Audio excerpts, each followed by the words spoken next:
It's 5:05 and welcome into a Wednesday edition of the Carolina Journal News Hour. News Talk 1110 99.3 WBT. I'm Nick Craig. Good morning to you.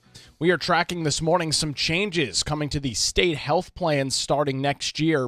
At their Board of Trustees meeting earlier this week, the state health plan voted in favor of making benefit changes to SHP for its more than 750,000 members for next year. With the change for active and non-Medicare members, those under the 70/30 plan would see their annual deductibles go from $1,500, for single individuals and $4,500 for families to $3,000 and $9,000 respectively. Under the 80/20 plan, deductibles will go where they are right now at $1,250 for single individuals and just over $3,700 for families to $1,500 and $4,500 respectively for that plan. Primary care office visits and specialist visits would see little to no increase, so not many changes there. However, the plans will have new names. The 70/30 plan will now be known as the Standard PPO plan, and the 80/20 will be called the Plus PPO plan. Health premiums will be voted on at the next board meeting. That will be happening in August. North Carolina State Treasurer Brad Briner and the SHP administrators said that the changes were necessary to address some of the plan's projected deficits, which were expected to be very high, over $507 million in 2026 and between $800 and $900 million in 2027, talking about almost $1 billion worth of deficit spending in the next couple of years. Brad Briner also noted that premiums haven't increased within the state health plan in over 8 years. Cash reserves have been used to offset any changes to the plans, but the plan is almost out of reserves, which is the necessity there that has caused some of this to change. There is some good news addressed by Briner, as premium increases for the lowest paid employees were only expected to raise $5 a month rather than $20 a month that was originally projected when the state health plan met back in February. Under the new benefit design, out-of-pocket maximums for families in its base plan programs do not change in any significant way, and all prior authorizations for independent primary care are eliminated. Tamika Walker-Kelly, the president of the North Carolina Association of Educators and the state public school employee union, reiterated some of the same points she made at the February meeting, stating that if the premiums increase, more people such as bus drivers, cafeteria workers, teacher assistants, and even teachers may decide to quit, noting that more than 8,000 school positions were vacant at the start of the year, and 1 in 5 teachers left the classroom over the past 2 years, noting that the burden should fall on the General Assembly to pay for the increased costs and not the individuals that are using the health plan itself. We'll have some more details on this coming up as we continue this morning. You can read additional details as well by visiting our website, carolinajournal.com, where it's now 5:08 in News Talk 1110 99.3 WBT. We are well within the budget season across the state of North Carolina, from the state government down to local municipalities, many of them working through their budgets right now. We are tracking details this morning on the House version of their budget. Get some details on that this morning. Brianna Kramer, carolinajournal.com, joins us on the News Hour. Brianna, before we get into some of the details on the House budget, can you walk our audience through this morning, this process that's ongoing in Raleigh that started back a couple of weeks ago? Hey, Nikki. Yes, good morning. The House budget process is underway this week at the General Assembly, so lots going on in the state legislature. So about a month ago, the Senate kicked off the budget negotiation process by releasing their own Senate version.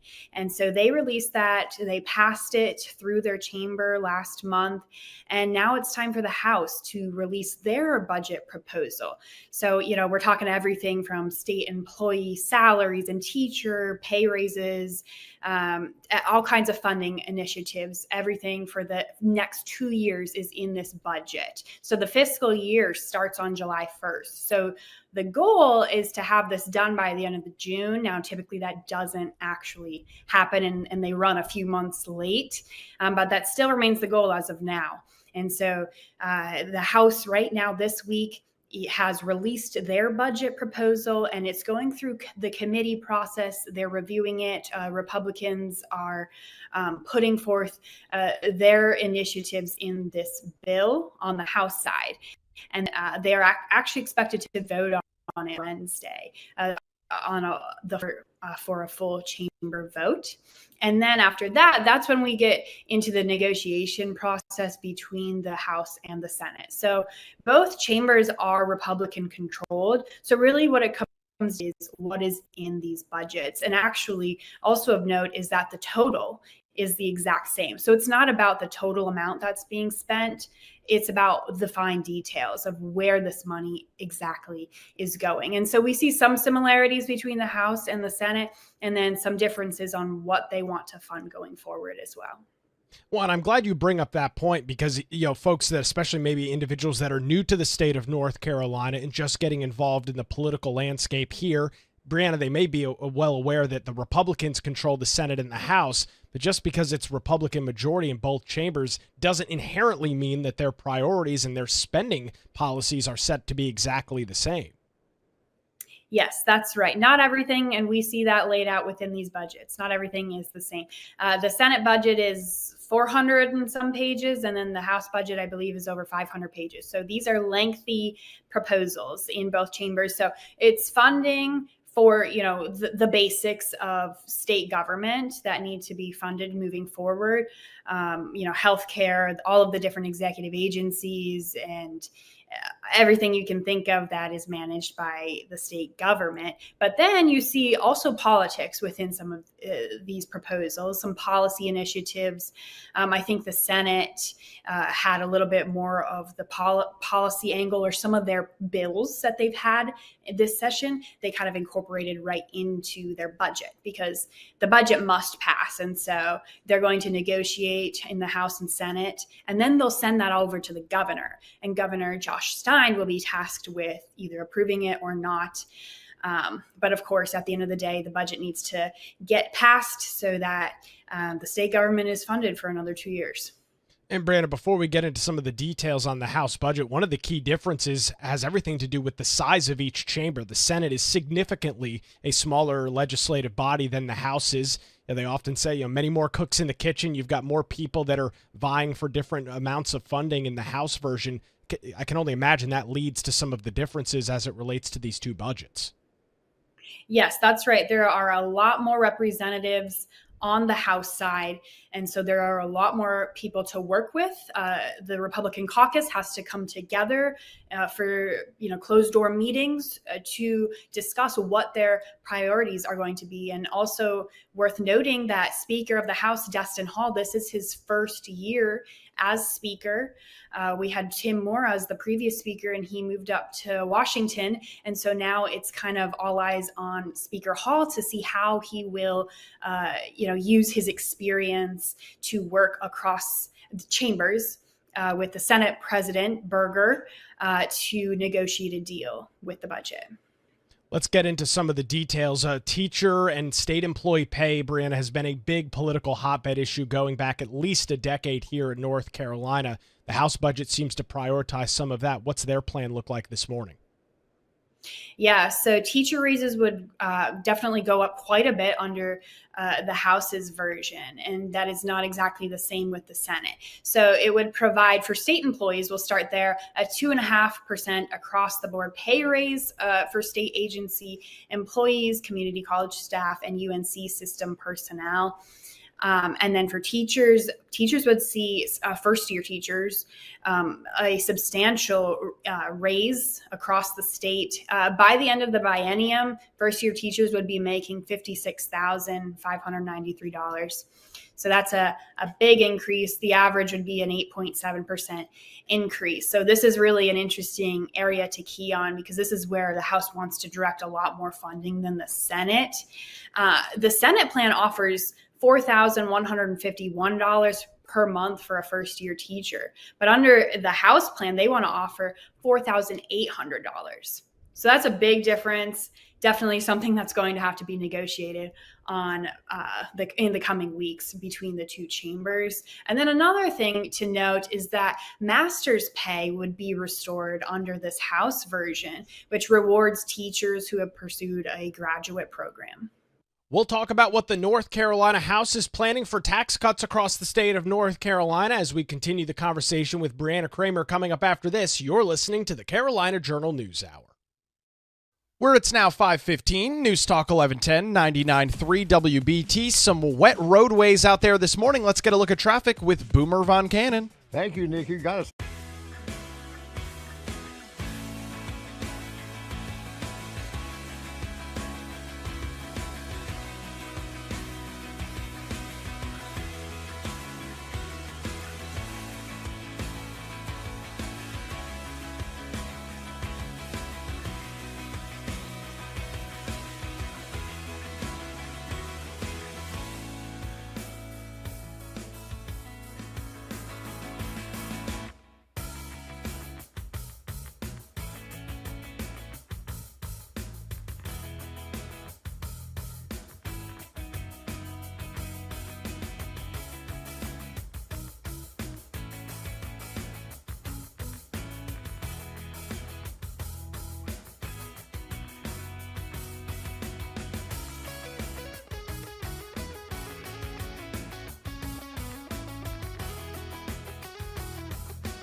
It's 521. Welcome back to the Carolina Journal News Hour. News Talk 1110, 99.3 WBT. We are continuing our discussion of the state health plan this morning and some changes that are likely to come there in 2026.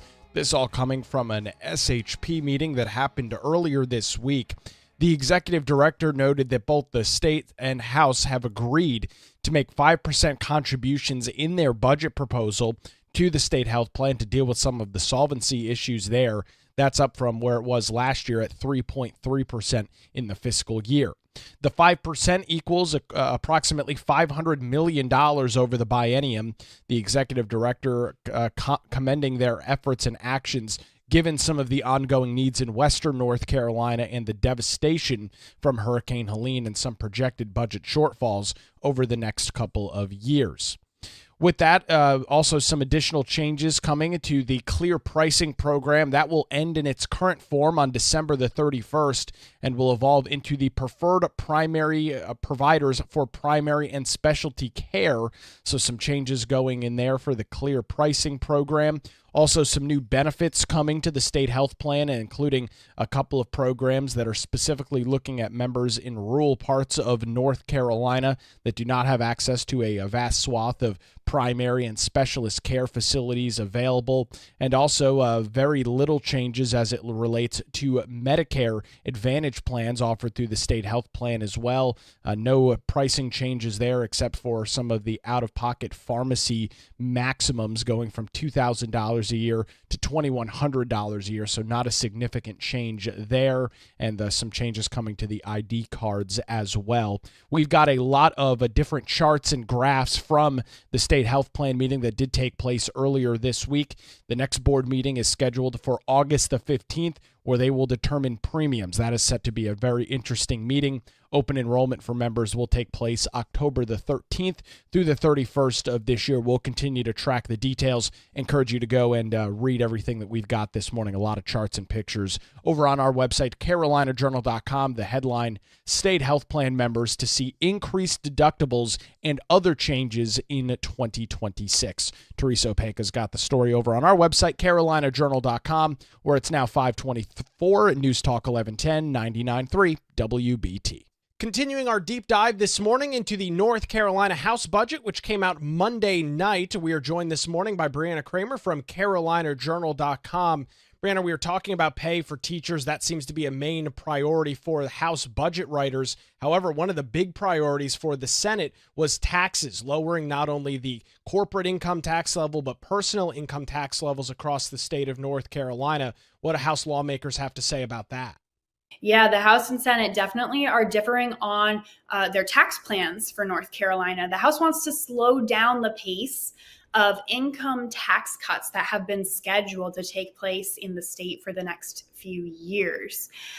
So actually, the income tax rate right now is at 4.25%. And it's scheduled to go to 3.99% next year. So our state has been doing this thing where they slowly lower our income tax rate. And so the General Assembly has been scheduling these scheduled tax cuts over the years. So it's been a gradual process. And so they actually in the House want to increase the revenue targets that must be met in order to continue with some of these tax cuts. So they actually want to slow down the pace of which we're going at for reducing income tax cuts. So definitely a difference because on the Senate side, they actually want to lower the income tax rate even more for North Carolinian workers.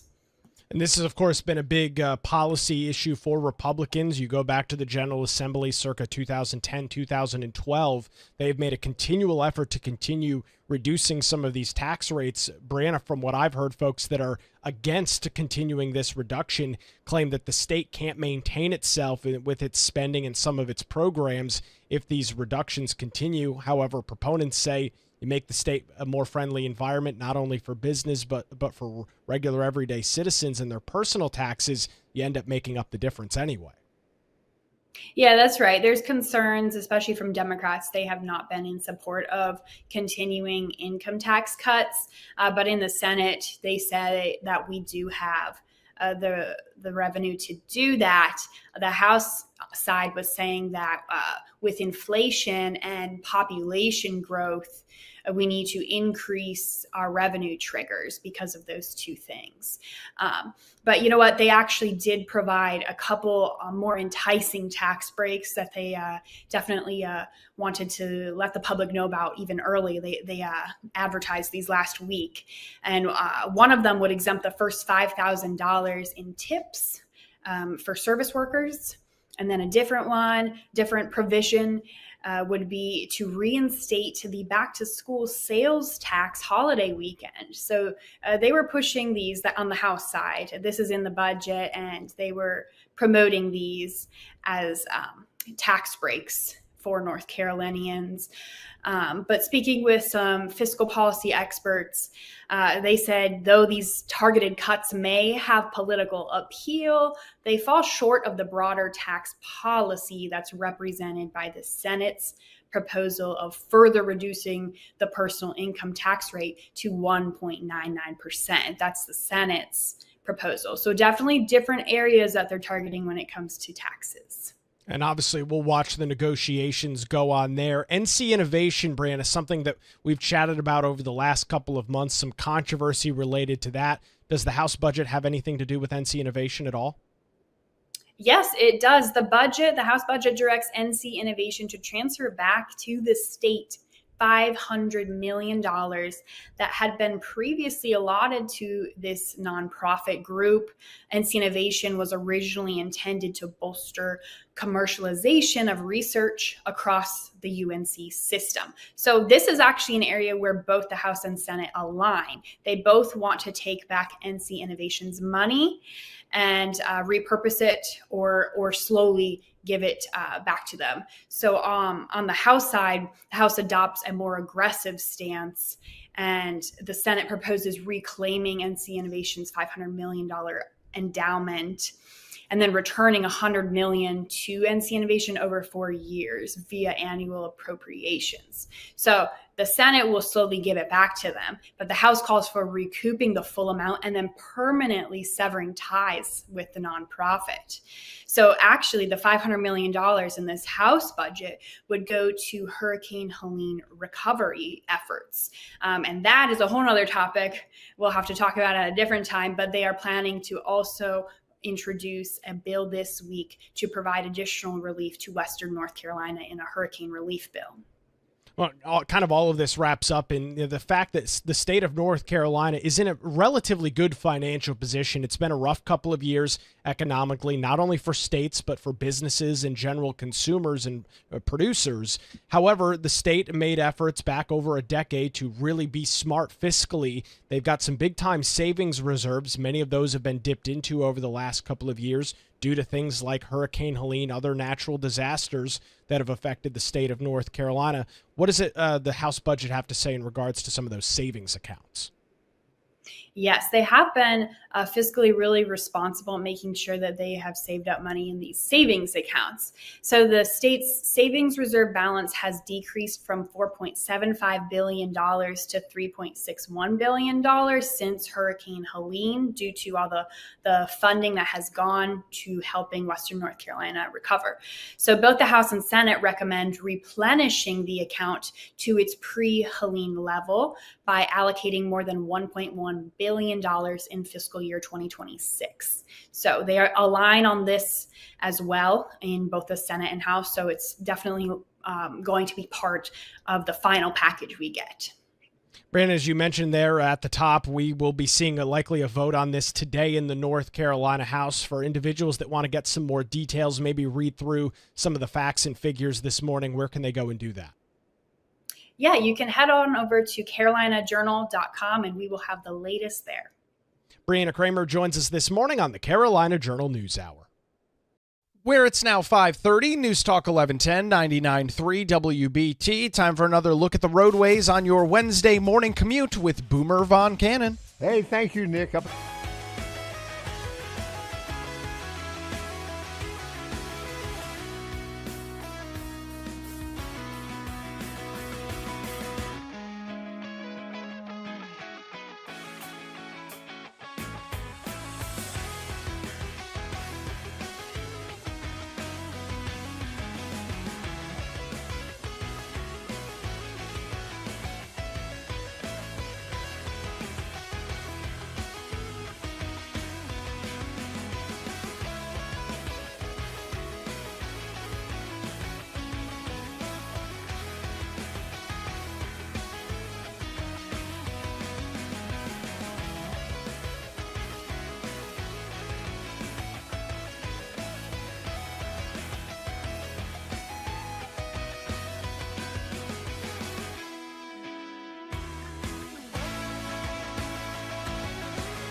And you're live. It's 5:37. Welcome back to the Carolina Journal News Hour. News Talk 1110 99.3 WBT. Don't forget, if you miss any of our show this morning, you can check it out in your favorite podcast app. Just search for the Carolina Journal News Hour. Hit the subscribe or follow button and take the show with you on demand on your own time. It's the Carolina Journal News Hour podcast. Download and subscribe now. We turn our attention back this morning to the Division of Motor Vehicles, DMV, here in North Carolina. The House has officially taken a first step towards privatizing the infamously mismanaged agency as issues and customer complaints continue to persist. The proposed budget released earlier this week from the North Carolina House includes a provision that would begin that process of privatizing DMV services by creating a new pilot program to allow third-party vendors to handle driver's license renewals, which is a function that has traditionally been managed solely by the state. The reforms come amid increased legislative pressure to modernize DMV operations. State leaders have repeatedly criticized DMV operations, arguing that the division would in fact be out of business if they were operating in the private sector. With no notable improvements in sight, Representative Jake Johnson, the Republican out of Polk County, has been behind the push for legislative action. Earlier this year, he proposed overhauling the DMV structure by taking it out of the Department of Transportation. Under the latest budget proposal, the pilot program would begin in Guilford and Harnett counties on January 1, 2027. Private vendors selected would be authorized to renew Class C regular driver's license, which are the most common licenses type for passenger vehicles in the state. State-run DMV offices in those two counties would continue to operate alongside some of those private vendors during the pilot. The pilot proposal marks the first step towards outsourcing current DMV functions out of the hands of the government and to private companies. License plate services are already available through private contractors, license plate agencies already operating in that manner under the state. However, this pilot is focused not only on the cost, but also customer service benchmarks, including regular reporting on performance, complaint resolution processes, and quarterly evaluations submitted to DMV. This privatization push is part of a broader effort by the House to reform and modernize DMV services. In Forsyth County, another pilot program would test in-home license renewals provided either by DMV or authorized private vendors. Those vendors would have the ability to charge up to double the standard renewal fee for some of the added convenience of, getting your driver's license test and renewal done at home. A separate pilot program would authorize commercial driving training schools to administer driver's license exams, including knowledge and road tests. These schools would operate under strict state oversight and be limited to a few select counties. The pilot program comes at a time when long lines, backlogs, and digital service issues have plagued DMV offices, especially in urban counties, as the state's population grows at record levels. And we have been covering some details over the past few weeks about House Bill 821. That did move through the Rules Committee last week and may soon go to the full House floor for a vote. That legislation is not looking necessarily at an end solution, but trying to find some short-term goals. That bill would give license holders a 2-year grace period to renew their expired license to account for some of the long lines and holdups at DMV offices. The bill explicitly states, quote, "The General Assembly finds that there is a backlog of drivers unable to renew their driver's licenses in person. It is the intent of this act to eliminate that backlog," with members of the General Assembly saying this bill is not a solution to any problem that is being faced right now. It's just an attempt to help people cut down on their wait times and help individuals get their licenses renewed. DMV announced earlier this year that 42 additional offices across the state would open an hour earlier, extending the previous 8 hours of operation to 10 hours. That announcement was made by then DMV Commissioner Wayne Goodwin. However, even with some of these 10-hour days, it is almost impossible to find an appointment at a DMV office across the state of North Carolina. You can go on the DMV website and find that the notice will say we're sorry, we don't have an availability at this moment. You'll see that across dozens of DMV offices across the state. Back to this budget and some of the legislation there, the DMV, it would be required to report to the Joint Legislative Transportation Oversight Committee in 2027 and 2028, providing analysis on cost-effective vendor performance and whether to continue, expand, or terminate the program.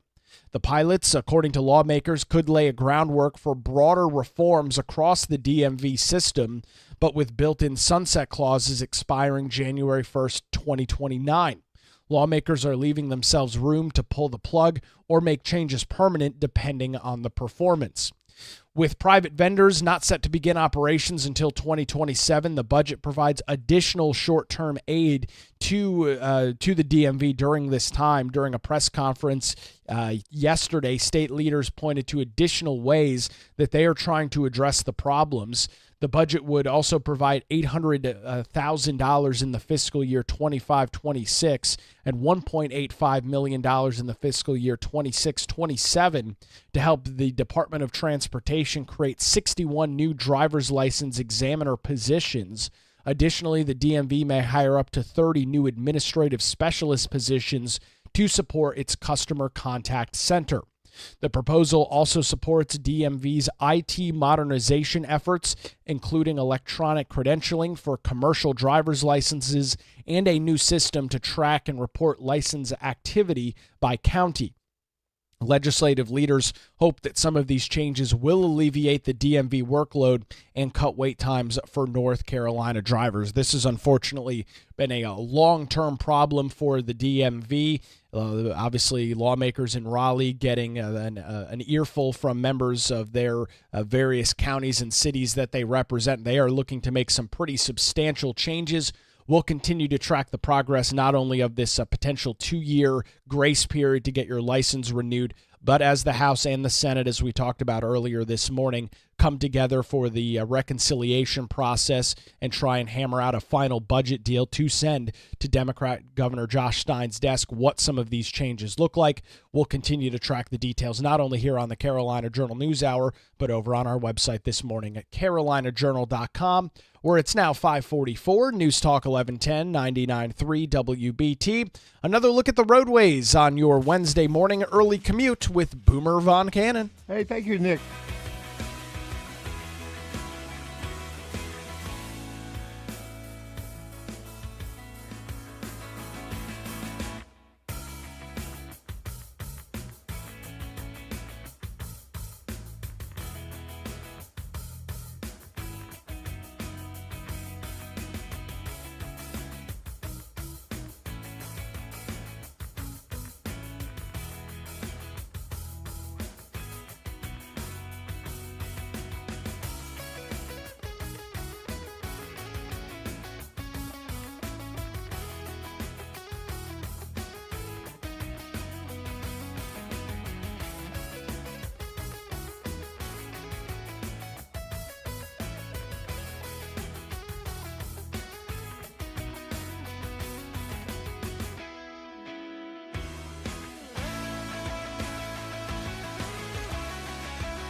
Good morning again. It's 5:51. Welcome back to the Carolina Journal News Hour. News Talk 1110 99.3 WBT. I'm Nick Craig. Good morning to you.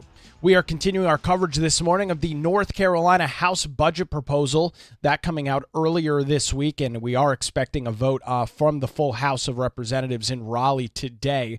That will officially trigger the process for the House and Senate to come together and figure out hash out some of the details and figure out what exactly is going to end up in the final budget.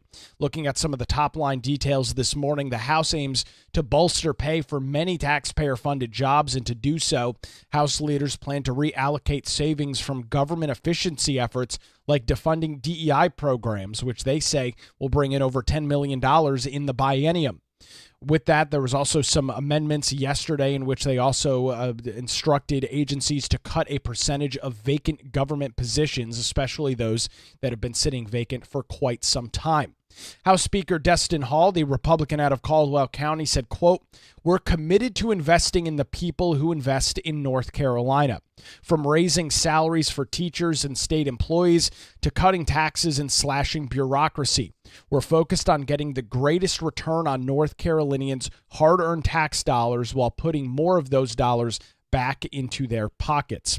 Talking about putting more money back into your pocket, the House does in fact want to slow down the pace of income tax cut schedules for the next few years in a diverging move from the Senate. As was explained, the personal income tax rate is scheduled to decrease from 4.25% to 3.99% next year, with the possibility of further reductions to 2.5% by 2029 if specific revenue targets are met in the state. However, the House budget proposal recommends substantial increases in the revenue trigger amounts. For example, the trigger amount for the fiscal year 2026 would increase from about $33 billion to $36.3 billion, a major $3 billion change there.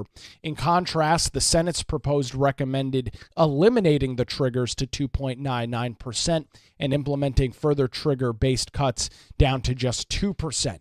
Still, House leaders point to other areas for future tax breaks. As we reported earlier this week, the budget would exempt the first $5,000 in tipped wages from personal income tax for those working in the food and service industry.